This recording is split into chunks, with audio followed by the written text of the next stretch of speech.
I'm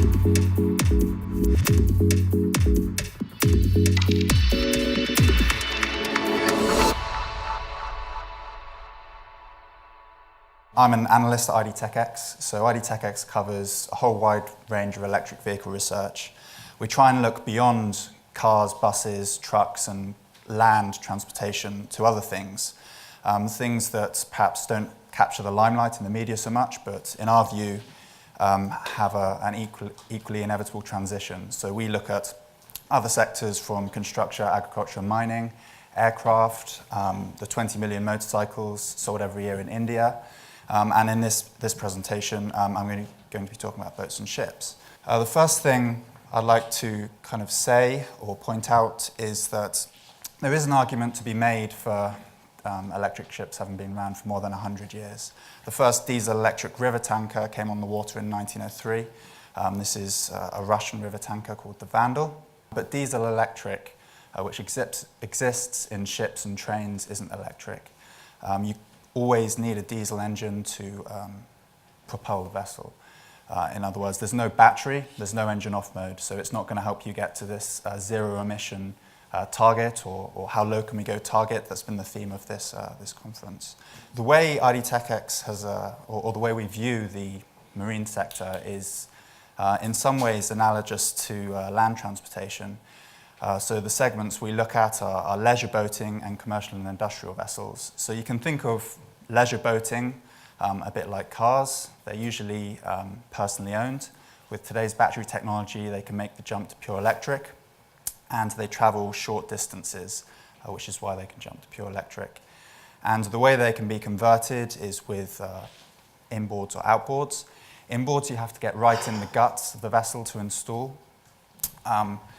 So it has a shaft and a propeller that's under the boat. These historically have been for more powerful types of vessel, but the trend we're really seeing is towards electric outboards, shown here.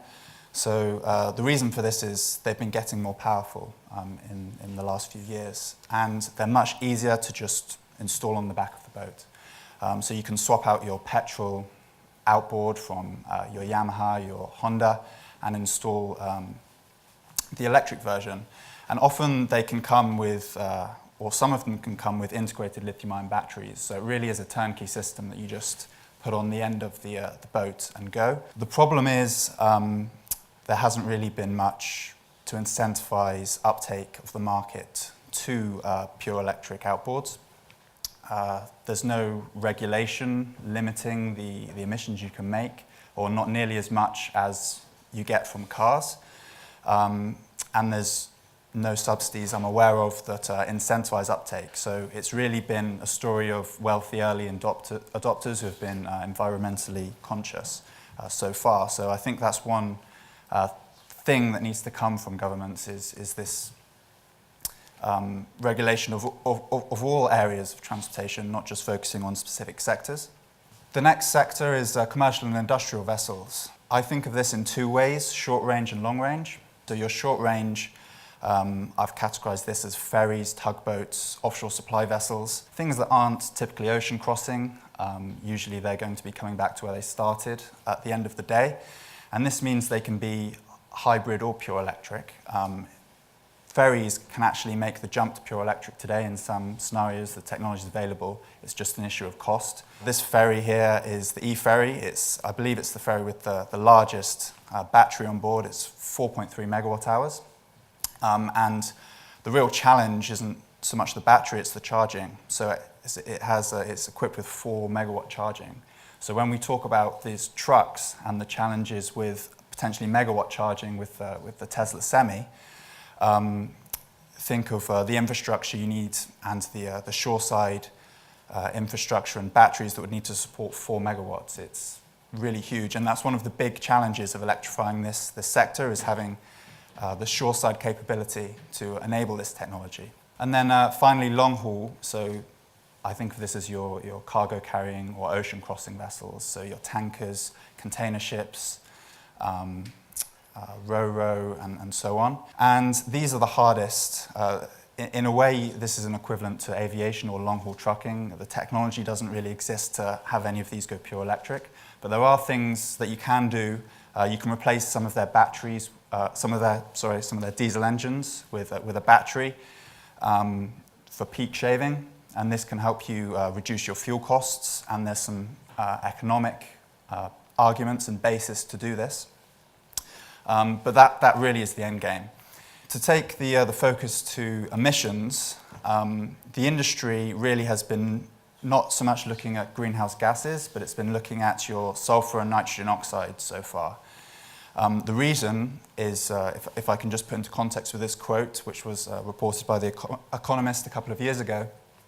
So by burning heavy fuel oil, 15 of the biggest ships emit more of this NOx and SOx than all the world's cars put together. There's 50,000 in the global fleet. So the scale of these emissions is huge, and it's why the focus has been on this rather than greenhouse gases like carbon dioxide so much.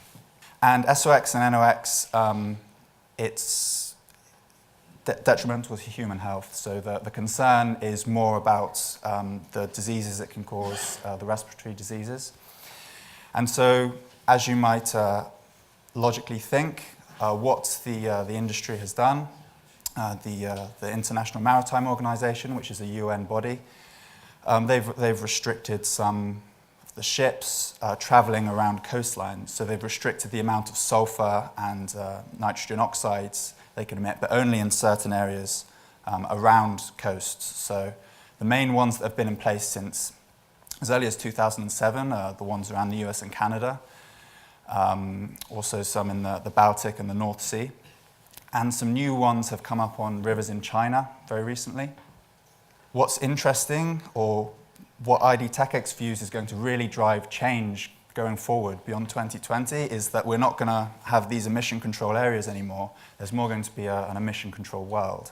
So the IMO is introducing a sulfur limit that comes much closer to the levels seen in emission control areas.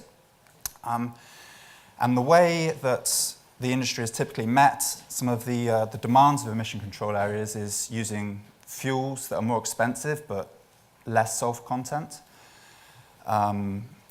or installing things like scrubbers. So at the point they're emitted, the NOx and SOx is removed by spraying it with seawater where it reacts and then is washed away. But there's a lot of uncertainty now with this global regulation coming into place, because there's concerns there's going to be an undersupply of high-quality fuels for the shipping industry, and the scrubber industry can't meet the demand of 50,000 ships. So there's only around 500 installed on ships today. I believe in the next couple of years, up to 2020, it'll be over 1,000. But it's a drop in the ocean compared to the 50,000 vessels in the fleet. And this is one of the first pure electric cargo ships from China. It's got a 2.4 megawatt hour battery and supercapacitor hybrid system. It's an inland vessel, so this was the reason they were able to jump straight to pure electric, but because it can rely on things like opportunity charging. But the reason that China's been driven to create ships like this is because of their emission control areas that are coming into place on some of their rivers. So this travels up and down the Pearl River, and the ECA came into force January this year. So I think it's a really positive sign for the battery industry, and it's evidence for what perhaps can come in the future. This is just evidence of the number I quoted earlier, to quantify 53,000 of these big trading ships in the global fleet. And the record for the largest battery on a ship seems to increase each year. Previously it was the E-ferry with its 4.3 megawatt hour battery. Now I believe it's a 6 megawatt hour battery. But if we consider that, I don't know more than 10 examples of this type of vessel having a megawatt hour battery on board. But if we consider that if even 10% of these start to have batteries installed in the next 5-10 years, and they're going to be having 5 to 10 megawatt hour battery systems installed, then already you've got a battery demand in the tens to hundreds of gigawatt hours, which is comparable to the demand for the stationary storage market. It's a bit lower than the automotive industry, but it's still a significant demand. So that's what might happen, and that's the potential. What's been going electric at the moment? This is some data from a list that IDTechEX has compiled. It's by no means a claim for completeness, but it indicates where things have been happening so far. So the first point is ferries. Ferries are the obvious one. They're the largest vessel at the moment that can become pure electric because they have very well-defined use cases. So you know where they're going to be in most times during the day. They go from point A to point B, and it's very easy to size the battery. Combined with the fact that they're pure electric with large batteries and they're the easiest to electrify at the moment, that's why most of everything that's been electric is a ferry. And the first one came on the water in 2013, so it's still a very an early stage in this market. The next one I wanted to point out was offshore supply vessels. So in 2016, there was maybe 1 or 2 of these on the water. But in the last couple of years, as the battery price for maritime battery price has literally been cut in half, and some companies started trialing replacing diesel engines with batteries and realized you can actually save 15 to 30% in fuel consumption annually. So this is equivalent to hundreds of thousands of dollars. This economic basis and the fact that the battery cost has declined has led this to be one of the fastest growing vessel to be installed with a battery in the sector. I've spoken about NOx and SOx. What about CO2? I think in shipping, CO2 has very often been overlooked, and it isn't really talked about as much as other industries. And perhaps there is some reasoning behind this. So we've heard people mention today CO2 emissions in freight transportation is between 15 and 20%. In shipping, the global emissions have been on average about 3% since 2008. In 2012, it was only 2.2%, so slightly under the average. But I think what changed some perspectives or drove the IMO to shift their stance on this was their business as usual forecast for CO2 emissions a couple of years ago.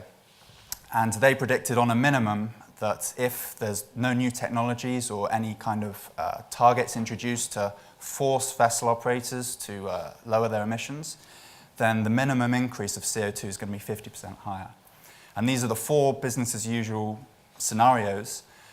Each one's based on different assumptions surrounding economic growth and global trade.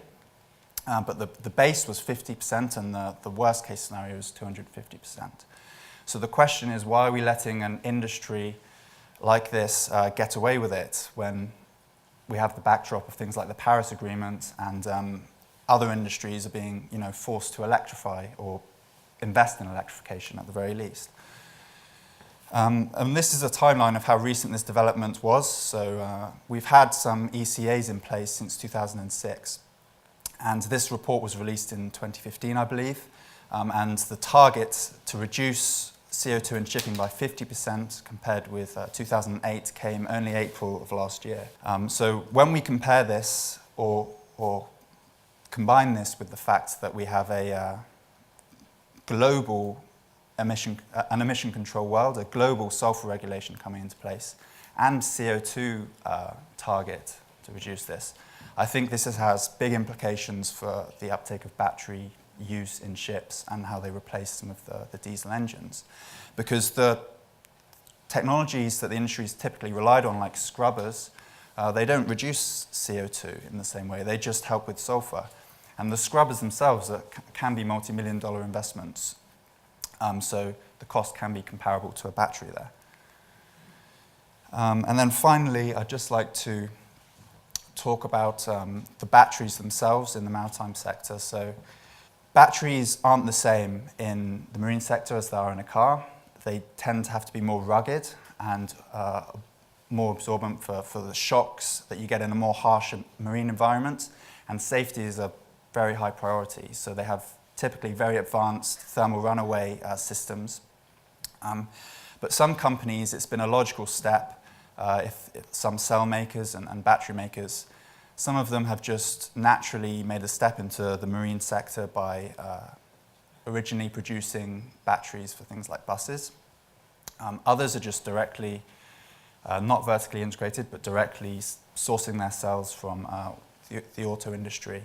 One of the largest companies, or the leading companies, Corvus Energy, uses cells made by LG Chem, and this enabled them to halve their costs in 2016. And then the company I mentioned at the start of this presentation, Torqeedo, have a partnership with BMW. So it's really this cross-sector, it's the maritime sector being able to take advantage of the economies of scale of other industries like the automotive industry that's really enabling its uptake in the past couple of years. Thank you.